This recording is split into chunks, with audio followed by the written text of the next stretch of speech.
Hello students, it's Anuradha ma'am here. Welcome to my YouTube channel Make Concept Easy. आज के video lecture में class 12 की business studies को continue करते हुए chapter 1 nature and significance of management का बहुत important topic functions of management detail में एक्सप्लेन करने जा रही हूँ। पूरा वीडियो लेक्चर स्टार्टिंग से एंड तक फुल कंसंट्रेशन के साथ देखना ताकि आपका कोई भी की पॉइंट मिस ना हो। ये जो टॉपिक है फंक्शंस ऑफ मैनेजमेंट, ये बहुत इंपॉर्टेंट है क्योंकि आपके बुक के 5 चैप्टर्स इसी टॉपिक पर बेस्ड हैं। तो आज के वीडियो लेक्चर में मैं आपको 5 फंक्शंस ऑफ मैनेजमेंट डिटेल में एक्सप्लेन करूंगी कि क्या ये पांचों फंक्शंस होते हैं और क्या इनमें स्टेप्स फॉलो की जाती है, क्या इनके प्रोसीजर्स हैं। देखो, मैनेजमेंट क्या होता है, मैनेजमेंट का पूरा कंसेप्ट, मैनेजमेंट के ऑब्जेक्टिव्स, मैनेजमेंट के इम्पोर्टेंस, इस पर मैं आपको ऑलरेडी 2 वीडियोस अपलोड कर चुकी हूँ। ये दोनों वीडियो के लिंक मैं आपको डिस्क्रिप्शन बॉक्स में दे दूंगी ताकि आप ये chapter nature and significance of management detail में पढ़ सकें। तो अब हम कंटिन्यू करते हैं फंक्शंस ऑफ मैनेजमेंट। देखो, मैनेजमेंट क्या है, मैनेजमेंट एक प्रोसेस है। इस प्रोसेस में 5 फंक्शंस परफॉर्म करने होते हैं हर मैनेजर को अगर वो ऑर्गेनाइजेशनल गोल को अचीव करना चाहता है इफेक्टिवनेस और एफिशिएंसी के साथ, तो उसे ये पांचों फंक्शंस सक्सेसफुली परफॉर्म करने होते हैं। पहला फंक्शन क्या है, पहला है प्लानिंग, दूसरा है ऑर्गेनाइजिंग, तीसरा है स्टाफिंग, चौथा है डायरेक्टिंग और पांचवा फंक्शन है कंट्रोलिंग। जब भी मैनेजर किसी भी गोल को अचीव करना चाहता है तो सबसे पहले वो प्लानिंग करेगा, उसके बाद वो रिसोर्सेज को ऑर्गेनाइज करेगा, उसके बाद वो राइट पर्सन को अपॉइंट करेगा, उसे इंस्ट्रक्शंस देगा और लास्ट में वो प्रिवेंटिव एक्शन लेगा। वो ये चेक करेगा कि जो प्लानिंग की थी उसके अकॉर्डिंग इम्प्लीमेंटेशन हुआ है कि नहीं हुआ। तो फंक्शंस ऑफ मैनेजमेंट में आपको यही ध्यान देना है कि 5 फंक्शन होते हैं मैनेजमेंट के, आपको याद रखने हैं ये पांचों फंक्शन। देखो, इन पांचों फंक्शन पर आपके पूरे चैप्टर्स आ रहे हैं। ये चैप्टर्स मैं आपको डिटेल में एक्सप्लेन करूंगी। आज मैं सिर्फ आपको इन पांचों फंक्शन के कंसेप्ट क्या होते हैं और इनमें कौन कौन से प्रोसीजर, कौन कौन से स्टेप्स फॉलो की जाती हैं, वो सब मैं आपको डिटेल में एक्सप्लेन करने जा रही हूँ। तो सबसे पहला फंक्शन लेते हैं हम प्लानिंग। देखो, हम अपनी लाइफ में बड़ी बड़ी चीजों के सपने देखते हैं। अपने सपनों को रियलिटी में कन्वर्ट करने के लिए हमें कुछ स्ट्रेटजीज बनानी होती है, कुछ course of actions chalk out करने होते हैं। कुछ लोगों का ओपिनियन होता है कि जो प्लानिंग होती है ये वेस्टेज ऑफ टाइम है, हमें डायरेक्टली एक्शन पर मूव करना चाहिए, लेकिन ये एक गलत सोच है। देखो, अगर हमारी प्लानिंग प्रॉपर होगी, हमारी साउंड प्लानिंग होगी, तो हमारा आउटकम भी उतना ही बेटर होगा। तो इसी तरह से बिजनेस में भी मैनेजर इफेक्टिवली प्लानिंग करता है ताकि रिसोर्सेज को वो एफिशिएंटली और इफेक्टिवली यूटिलाइज करके ऑर्गेनाइजेशनल गोल को अचीव कर सके। देखो, जो बिजनेस में मैनेजर होता है वो हमेशा फ्यूचर से रिलेटेड अजम्पशंस करता है, वो फोरकास्टिंग करता है, वो प्रेडिक्शंस करता है, वो पास्ट को माइंड में रखता है, एनवायरनमेंट को स्कैन करता है और तब वो फ्यूचर से रिलेटेड डिसीजन लेता है। तो समझ में आया आपको प्लानिंग होता क्या है? प्लानिंग में हमेशा फ्यूचर से रिलेटेड डिसीजन लिए जाते हैं क्योंकि ये एक फॉरवर्ड लुकिंग प्रोसेस है। तो प्लानिंग क्या होता है? प्लानिंग एक मेंटल प्रोसेस है। देखो, प्लानिंग में रिटन वर्क नहीं होता, ये एक इंटेलेक्चुअल एक्टिविटी होती है। इसमें इंटेलिजेंस की रिक्वायरमेंट होती है, फोरसाइट की रिक्वायरमेंट होती है, जजमेंट की रिक्वायरमेंट होती है। यहाँ पर गैस वर्क बिल्कुल भी नहीं चलता। It requires thinking before taking any sound decision. जब भी मैनेजर कोई साउंड डिसीजन लेता है बिजनेस में तो वो बहुत सोच विचार करके डिसीजन लेता है। कोई भी प्रॉम्प्ट डिसीजन, कोई भी ऑन द स्पॉट डिसीजन वो नहीं लेता। सबसे पहले वो एनवायरनमेंट को स्कैन करता है, उसके बाद ही वो कोई डिसीजन लेता है। It helps in deciding course of actions to be followed to achieve organisational goals.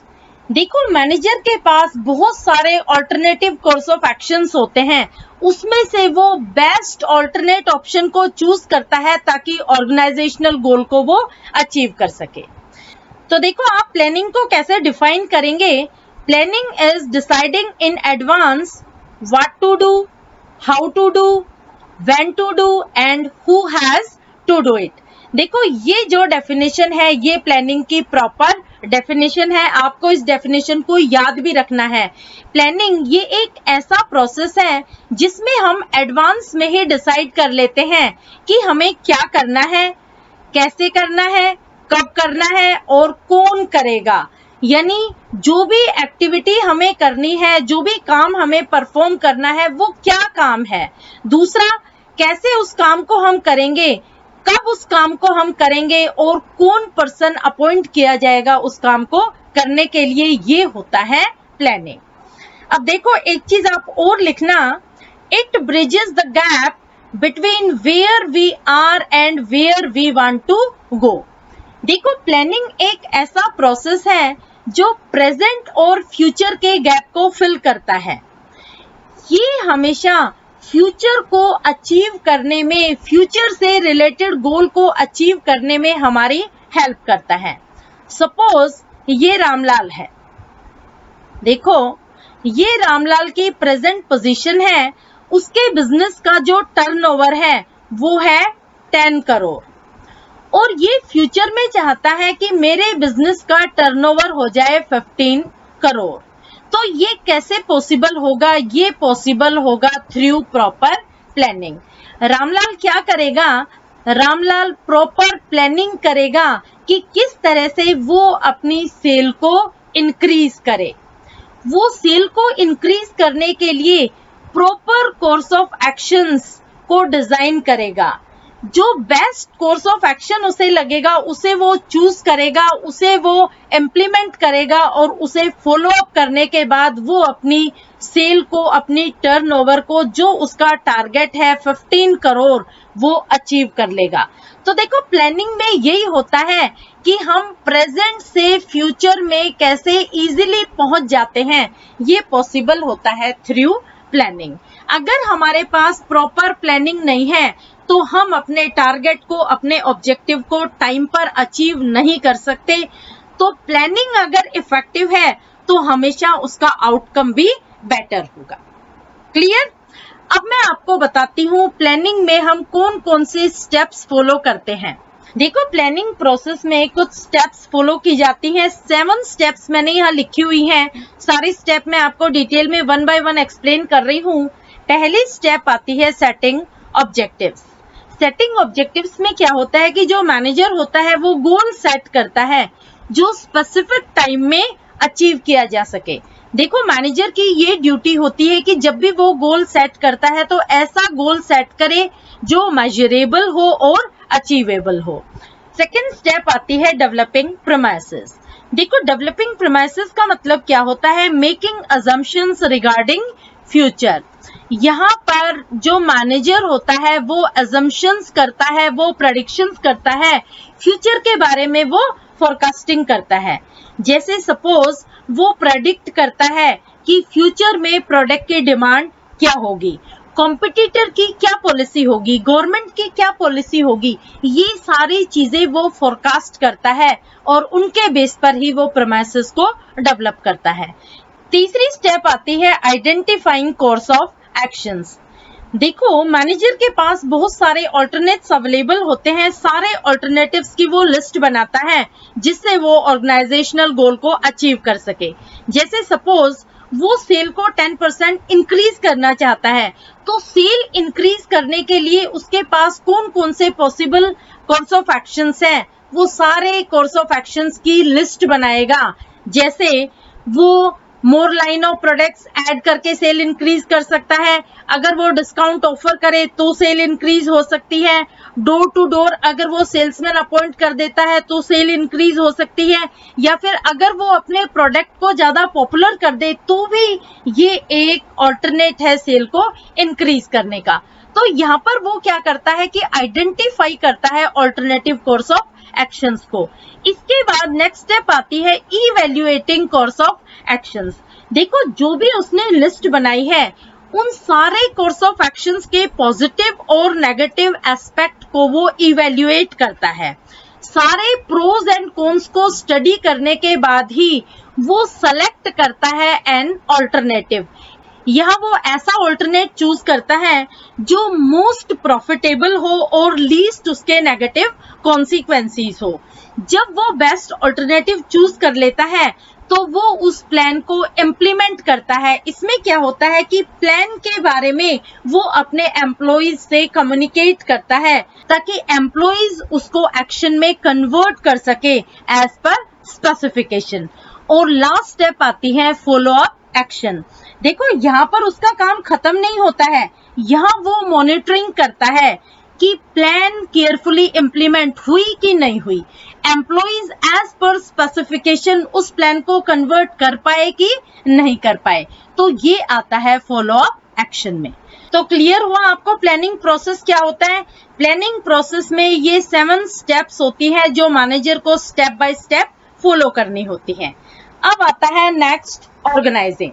देखो आपकी प्लान चाहे कितनी ही इफेक्टिव क्यों ना हो, कितनी ही गुड स्कीम क्यों ना हो, लेकिन अगर आपने उसको प्रॉपरली इम्प्लीमेंट नहीं किया तो आप सक्सेस अचीव नहीं कर सकते।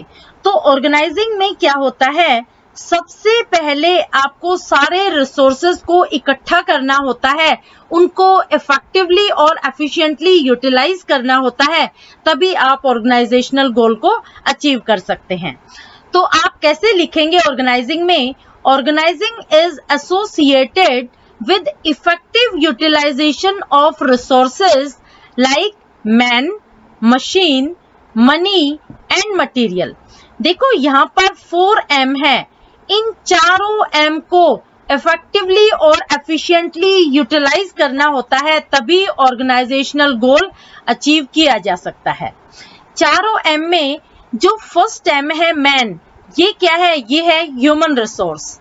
मशीन क्या है, मशीन है फिजिकल रिसोर्स। मनी क्या है, मनी है फाइनेंशियल रिसोर्स। और मटेरियल भी है फिजिकल रिसोर्स। तो ये 4M को जब प्रॉपरली यूटिलाइज किया जाता है तभी ऑर्गेनाइजेशन सक्सेस अचीव करता है। अब मैं आपको बता रही हूँ कौन कौन से स्टेप्स ऑर्गेनाइजिंग में फॉलो की जाती हैं। देखो ऑर्गेनाइजिंग प्रोसेस में 4 स्टेप्स होते हैं। पहली स्टेप है identification and division of work. इसका मतलब क्या हुआ कि वेरियस एक्टिविटीज जो ऑर्गेनाइजेशनल गोल को अचीव करने के लिए परफॉर्म की जानी है, उन सारी एक्टिविटीज को आइडेंटिफाई किया जाता है कि कौन कौन से एक्टिविटीज बिजनेस में परफॉर्म की जानी है। इसके बाद उन एक्टिविटीज की छोटी छोटी यूनिट बना दी जाती है, उनको डिवाइड कर दिया जाता है, यानी टोटल वर्क को छोटी छोटी यूनिट में डिवाइड कर दिया जाता है ताकि डुप्लीकेशन ऑफ वर्क को अवॉइड किया जा सके और वर्कलोड को शेयर किया जा सके। सेकेंड स्टेप आती है डिपार्टमेंटलाइजेशन एंड ग्रुपिंग जॉब्स। इसका मतलब क्या हुआ कि जो जॉब सिमिलर नेचर की है उनको एक ही डिपार्टमेंट में रखा जाता है, उनकी ग्रुपिंग की जाती है। जैसे जो सेल्स से रिलेटेड जॉब्स हैं उनके लिए सेल्स डिपार्टमेंट बना दिया जाता है, जो प्रोडक्शन से रिलेटेड जॉब्स हैं उनके लिए प्रोडक्शन डिपार्टमेंट बनाया जाता है। यानी एक जैसी नेचर की जॉब के लिए एक ही डिपार्टमेंट बनाया जाता है, उसे कहते हैं डिपार्टमेंटलाइजेशन। जब डिपार्टमेंटलाइजेशन हो जाता है तो उसके बाद थर्ड स्टेप आती है असाइनमेंट ऑफ ड्यूटीज। देखो इसमें क्या होता है कि हर एम्प्लॉय को ड्यूटी असाइन की जाती है, जो उसकी स्किल होती है, जो उसकी कॉम्पिटेंसी होती है, उसके अकॉर्डिंग ही उसे ड्यूटी मिलती है। उसकी क्वालिफिकेशन और कैपेबिलिटीज के अकॉर्डिंग उसे जॉब ड्यूटीज असाइन की जाती है। और लास्ट आती है एस्टैब्लिशिंग रिपोर्टिंग रिलेशनशिप। यहाँ पर सुपीरियर और सबॉर्डिनेट की रिलेशनशिप एस्टेब्लिश की जाती है, क्रिएट की जाती है। यानी यहाँ पर एक चैनल ऑफ कम्युनिकेशन डेवलप किया जाता है कि कौन किसे रिपोर्ट करेगा। तो ये सारे स्टेप्स आती हैं ऑर्गेनाइजिंग में। क्लियर? अब मैं आपको बताती हूँ स्टफिंग। देखो, किसी भी ऑर्गेनाइजेशन का सक्सेस उसके फिजिकल और फाइनेंशियल रिसोर्स पर डिपेंड नहीं करता, बल्कि वो डिपेंड करता है उसके ह्यूमन रिसोर्स पर। ह्यूमन रिसोर्स ये एक मोस्ट इम्पोर्टेंट एसेट है किसी भी बिजनेस के लिए, क्योंकि वो उस बिजनेस को टॉप पर भी ले जा सकती है और वो उस बिजनेस को टोटली स्पॉइल भी कर सकती है। तो ह्यूमन रिसोर्स ये एक मोस्ट वैल्यूएबल एसेट कंसिडर की जाती है किसी भी बिजनेस को उसकी टॉप पर ले जाने के लिए। तो देखो, स्टफिंग का मतलब क्या होता है? Placing right person at right place. इसमें आप हमेशा सही आदमी को सही जगह पर प्लेस करते हैं। देखो, कभी भी आप एक वेटर को रिसेप्शन पर प्लेस नहीं करते, क्योंकि वहां पर एक क्वालिफाइड बंदे को आप प्लेस करेंगे जिसकी इंटरेक्शन स्किल बहुत अच्छी है, जो बहुत अच्छे से कंप्यूटर जानता है, जो बहुत अच्छे से कम्युनिकेट कर सकता है। तो आप एक राइट पर्सन को ही राइट प्लेस पर अपॉइंट करते हैं, ये होता है स्टफिंग। तो स्टफिंग में क्या क्या इन्वॉल्व होता है ये आपको पता होना चाहिए। Stuffing consist of man power planning, दूसरा है रिक्रूटमेंट, तीसरा है सिलेक्शन, चौथा है ट्रेनिंग, पांचवा है कंपनसेशन, छठा है प्रमोशन और लास्ट आता है मेंटेनेंस ऑफ मैनेजरियल पर्सनल। देखो, ये जो मैंने यहाँ पॉइंट अंडरलाइन किए हैं, यही सारे स्टेप्स में भी आएंगे। आपको मीनिंग में भी ये सारे पॉइंट्स लिखने हैं और स्टेप में भी यही सारे पॉइंट्स रिपीट करने हैं। देखो, स्टफिंग में क्या होता है कि एम्प्लॉइज की कितनी रिक्वायरमेंट है, इससे रिलेटेड प्लानिंग की जाती है। उसके बाद रिक्रूटमेंट किया जाता है, यानी एम्प्लॉइज को मोटिवेट किया जाता है जॉब के लिए अप्लाई करने के लिए। फिर जो बेस्ट कैंडिडेट होता है, जो मोस्ट सुटेबल होता है, उसे सेलेक्ट किया जाता है, उसे ट्रेन किया जाता है, उसकी सैलरी डिसाइड की जाती है, उसके परफॉर्मेंस अप्रेजल के बेस पर उसे प्रमोट किया जाता है और फाइनली मैनेजरियल पर्सनल को मेंटेन किया जाता है। ये सारा होता है स्टफिंग प्रोसेस में। अब मैं आपको बता रही हूँ स्टेप्स इन्वॉल्व इन स्टफिंग। देखो, स्टफिंग में 8 स्टेप्स इन्वॉल्व हैं। पहले स्टेप है एस्टिमेटिंग मैन पावर और रिक्वायरमेंट। इसका मतलब क्या हुआ कि सबसे पहले बिजनेस में मैन पावर के रिक्वायरमेंट को एस्टिमेट किया जाता है, यानी बिजनेस में कितने एम्प्लॉइज की रिक्वायरमेंट है और किस टाइप के एम्प्लॉइज की रिक्वायरमेंट है, ये एस्टिमेट किया जाता है। सेकेंड स्टेप आती है रिक्रूटमेंट। रिक्रूटमेंट में क्या होता है कि लोगों को इंड्यूस किया जाता है ताकि वो जॉब के लिए अप्लाई करें, क्योंकि देखो, अगर ज्यादा लोग अप्लाई करेंगे तो ऑर्गेनाइजेशन के पास ज्यादा चॉइस होगी और वो बेस्ट सुटेबल कैंडिडेट को चूज कर सकते हैं। नेक्स्ट स्टेप आती है सिलेक्शन। देखो, सिलेक्शन में क्या होता है कि सारे कैंडिडेट में जो मोस्ट सुटेबल कैंडिडेट होता है उसे सेलेक्ट किया जाता है। नेक्स्ट स्टेप आती है प्लेसमेंट एंड ओरिएंटेशन। प्लेसमेंट का मतलब होता है कि जिस कैंडिडेट को सेलेक्ट किया है उसे अपॉइंटमेंट लेटर दिया जाता है, जो वैकेंट जॉब है उसे ऑक्यूपाई करवाया जाता है। और ओरिएंटेशन का मतलब होता है कि जो नया एम्प्लॉय आया है बिजनेस में उसे एग्जिस्टिंग एम्प्लॉय से इंट्रोड्यूस करवाया जाता है। Next step is training and development. अब देखो, जो भी बिजनेस में एम्प्लॉइज हैं उनकी कॉम्पिटेंसी को इंक्रीज करने के लिए training and development programmes arrange किए जाते हैं, ऑर्गेनाइज किए जाते हैं, ताकि उनकी वर्किंग एफिशिएंसी को इम्प्रूव किया जा सके और ऑर्गेनाइजेशनल गोल को अचीव किया जा सके। नेक्स्ट स्टेप आती है परफॉर्मेंस अप्रेजल। अप्रेजल का मतलब क्या होता है? अप्रेजल का मतलब होता है इवैल्यूएट करना, यानी जांचना। देखो, ट्रेनिंग के बाद एम्प्लॉइज के परफॉर्मेंस को इवैल्यूएट किया जाता है, कुछ स्टैंडर्ड्स बनाए जाते हैं, उन स्टैंडर्ड्स के बेस पर उनके परफॉर्मेंस को चेक किया जाता है। जो सुपीरियर होते हैं वो फीडबैक रिपोर्ट बनाते हैं और उनके परफॉर्मेंस अप्रेजल पर ही उनको प्रमोट किया जाता है। यानी अगर उनका परफॉर्मेंस सेटिस्फैक्टरी है तो उन्हें प्रमोट किया जाएगा, उनको हायर जॉब पोजीशन दी जाएगी। और लास्ट स्टेप आती है कंपनसेशन। देखो कंपनसेशन में क्या होता है कि यहाँ इनको इंसेंटिव्स दिए जाते हैं। जो एम्प्लॉइज होते हैं उनको डायरेक्ट पेमेंट और इनडायरेक्ट पेमेंट दोनों तरह के इंसेंटिव्स दिए जाते हैं। डायरेक्ट पेमेंट आपको पता है कि जो सैलरी है, वेजेस है, ये सारी हो गई डायरेक्ट पेमेंट। और जो इनडायरेक्ट पेमेंट होती है ये होती है जैसे मेडिकल फैसिलिटी दे दी एम्प्लॉइज को, उनके चिल्ड्रन के लिए एजुकेशन फैसिलिटी दे दी, इंश्योरेंस फैसिलिटी दे दी, तो ये सारी हो जाएगी इनडायरेक्ट पेमेंट। तो ये होगा कंपनसेशन के अंडर। तो समझ में आइए आपको सारे स्टेप्स, कौन कौन से स्टेप्स इन्वॉल्व होती है स्टफिंग प्रोसेस में। देखो अगर आपको स्टफिंग का मीनिंग अच्छे से समझ में आ गया तो आप स्टेप्स अपने आप लिख लेंगे, क्योंकि स्टफिंग के मीनिंग में ही ये सारी स्टेप्स ऑलरेडी इंक्लूडेड हैं। तो आप स्टफिंग का मीनिंग याद कर लेना, तो आपको स्टेप्स याद करने की कोई रिक्वायरमेंट नहीं होगी। क्लियर? अब आता है fourth function of management, that is directing. देखो जो डायरेक्टिंग फंक्शन ऑफ मैनेजमेंट है इसे कंसिडर किया जाता है हार्ट ऑफ मैनेजमेंट। क्यों हम इसे हार्ट ऑफ मैनेजमेंट कंसिडर करते हैं? क्योंकि देखो जब आपने राइट पर्सन को राइट प्लेस पर फिक्स कर दिया तो अब एक्चुअल काम शुरू होता है। क्योंकि डायरेक्टिंग में हम इंस्ट्रक्शंस देते हैं, हम गाइडेंस देते हैं, मोटिवेट करते हैं, एम्प्लॉइज को लीड करते हैं ताकि ऑर्गेनाइजेशनल गोल को अचीव किया जा सके।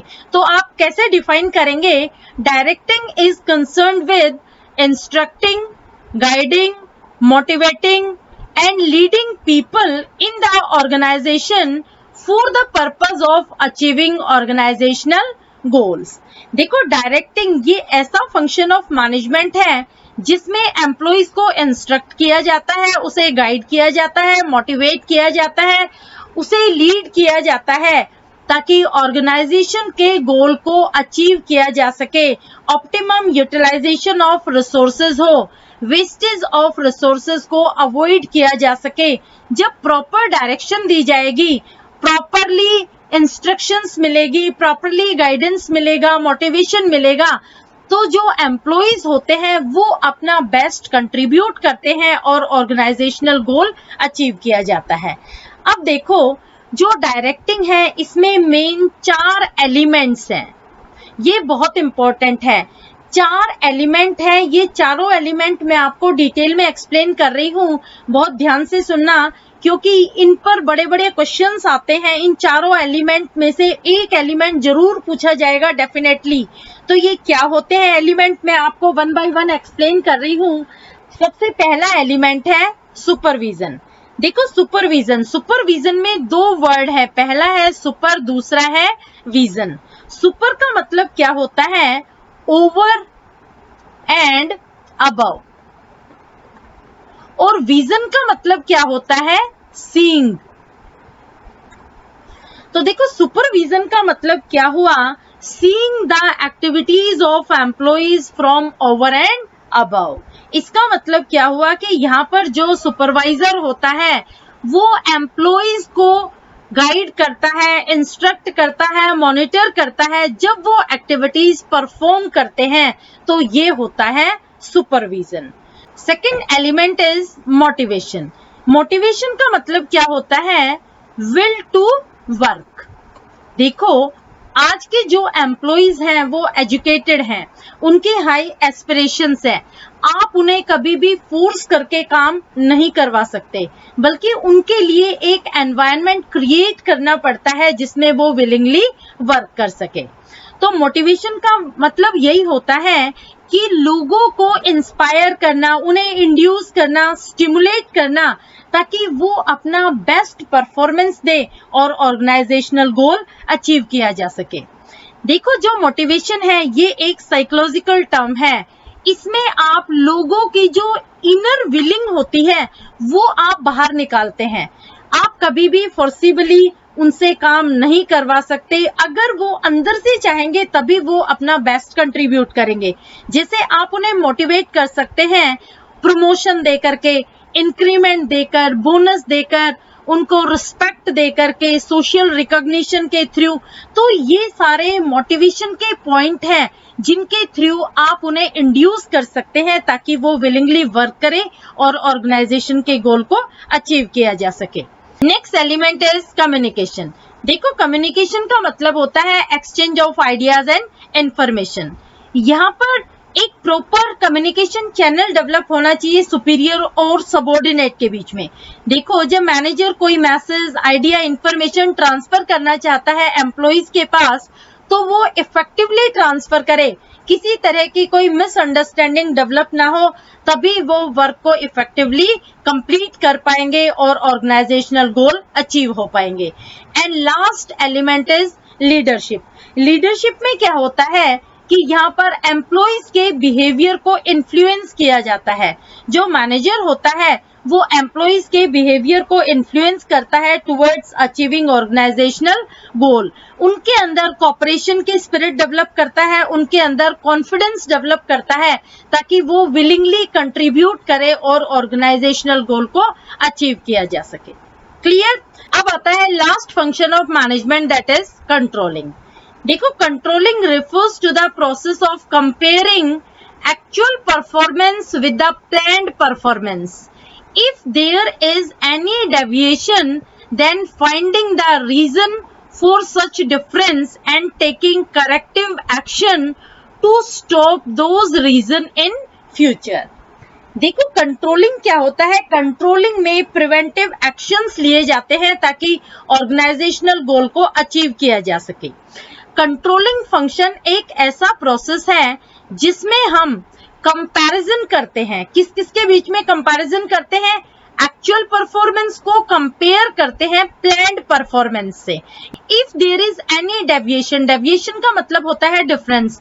अगर इन दोनों के बीच में किसी तरह का कोई डिफरेंस आ रहा है, then finding the reason for such difference, तो हम कारण पता लगाते हैं, रीजन फाइंड आउट करते हैं उस डिफरेंस का, एंड टेकिंग करेक्टिव एक्शंस, और फिर हम करेक्टिव मेजर्स लेते हैं to stop those reason in future, ताकि फ्यूचर में वो रीजन रिपीट ना हो। जो डिफरेंस, जो डेविएशन एट प्रेजेंट आ रहा है वो फ्यूचर में रिपीट ना हो। देखो, इसे मैं एक एग्जांपल से एक्सप्लेन करती हूँ। If planned output is 1000 units and actual output is 800 units, तो इसके रीजन क्या हो सकते हैं? देखो, हमने क्या प्लानिंग की थी कि हम एक वीक में 1000 यूनिट प्रोड्यूस कर लेंगे, लेकिन एक्चुअल में हमने कितनी यूनिट प्रोड्यूस की है? 800। तो देखो, यहाँ पर डेविएशन आ गया। डेविएशन कितना आया? 200 यूनिट का डेविएशन आ गया। यानी हमने सोचा ये था कि 1000 यूनिट हम एक वीक में बना लेंगे, लेकिन एक वीक में जब हमने एक्चुअल परफॉर्मेंस को देखा तो वो था 800 यूनिट्स। तो यहाँ पर 200 यूनिट का डेविएशन यानी डिफरेंस आ गया। तो ये डिफरेंस क्यों आया? इस डिफरेंस को फाइंड आउट करने के लिए सबसे पहले हम रीजन फाइंड आउट करते हैं। हमारे पास दो रीजन है, इन दोनों रीजन में से कौन सा रीजन है जो डेविएशन के लिए कंसिडर किया जाता है? हो सकता है मशीन में फॉल्ट हो तो मशीन को हम प्रॉपरली सर्विस करवाते हैं, उसे सही करवाते हैं, या फिर अगर वर्कर्स इनएफिशिएंट है तो उनके लिए प्रॉपर ट्रेनिंग ऑर्गेनाइज करते हैं, उनको डेवलप करवाते हैं ताकि वो रिसोर्सेज को इफेक्टिवली और एफिशिएंटली यूटिलाइज कर सके। तो ये होगा to stop those reason in future, ताकि फ्यूचर में ये दोबारा रिपीट ना हो। ये जो डेविएशन आया है, ये जो डिफरेंस आया है, ये दोबारा रिपीट ना हो। ये है कंट्रोलिंग। समझ आया? अब देखो, मैं आपको स्टेप्स बता रही हूँ कंट्रोलिंग में कौन कौन से स्टेप्स इन्वॉल्व होती है। पहली स्टेप है सेटिंग परफॉर्मेंस स्टैंडर्ड। देखो, इसमें क्या होता है कि हम एक टारगेट सेट करते हैं। जैसे इस एग्जांपल में हमारा टारगेट क्या था कि हम 1000 यूनिट एक वीक में प्रोड्यूस कर लेंगे, तो ये हमने टारगेट सेट किया था। ये होगी पहली स्टेप। दूसरी है मेजरमेंट ऑफ एक्चुअल परफॉर्मेंस। यहाँ पर एक वीक के बाद हम मेजर करते हैं कि हमारा एक्चुअल परफॉर्मेंस क्या है। तो यहाँ हमारा 800 यूनिट्स प्रोडक्शन है, ये हम मेजर करते हैं कि हमने जो टारगेट सेट किया था उसके अकॉर्डिंग एक्चुअल परफॉर्मेंस है कि नहीं है, वो हम मेजर करते हैं सेकंड स्टेप में। थर्ड स्टेप आती है comparison of actual performance with standard performance. देखो, जो हमने टारगेट सेट किया था, जो स्टैंडर्ड सेट किया था, वो था 1000 यूनिट्स। उसको हम कंपेयर करते हैं एक्चुअल परफॉर्मेंस से। एक्चुअल परफॉर्मेंस है 800 यूनिट्स। तो यहाँ पर हम दोनों को कंपेयर करके देखते हैं कि जो हमारा एक्चुअल परफॉर्मेंस है वो स्टैंडर्ड परफॉर्मेंस के अकॉर्डिंग है कि नहीं है। और नेक्स्ट स्टेप में एनालाइजिंग डेविएशन, हम यहाँ पर डेविएशन को फाइंड आउट करते हैं, एनालाइज करते हैं, रीजन को ढूंढते हैं कि अगर ये डिफरेंस आया है तो क्यों आया है। And last step is taking corrective actions. और फिर हम रीजन को फाइंड आउट करने के बाद उस रीजन को रिमूव करते हैं, उस डेविएशन को, उस डिफरेंस को रिमूव करने के लिए करेक्टिव एक्शंस लेते हैं, करेक्टिव मेजर्स लेते हैं, ताकि वो डेविएशन फ्यूचर में रिपीट ना हो। तो ये 5 स्टेप इन्वॉल्व होती है कंट्रोलिंग फंक्शंस में। क्लियर? होपफुली आपको सारे फंक्शंस अच्छे से समझ में आ गए होंगे। फिर भी किसी तरह की कोई क्वेरी हो, कोई डाउट हो, तो feel free to comment in comment box. Thank you very much. Please like, share and subscribe my channel. और देखो, नोट्स के लिए आप मेरे टेलीग्राम ग्रुप को ज्वाइन कर लेना। ये मेरा लिंक है, इस लिंक को आप ज्वाइन कर लेना। ये मैं आपको डिस्क्रिप्शन बॉक्स में दे दूंगी, तो आपको ये वीडियो लिंक भी मिल जाएगा टेलीग्राम ग्रुप पे। और जो भी मैंने यहाँ पर नोट्स बनाए हैं, वो सारे नोट्स की पीपीटी भी आपको मिल जाएगी। Please feel free to comment if you have any query regarding any function of management. Thank you.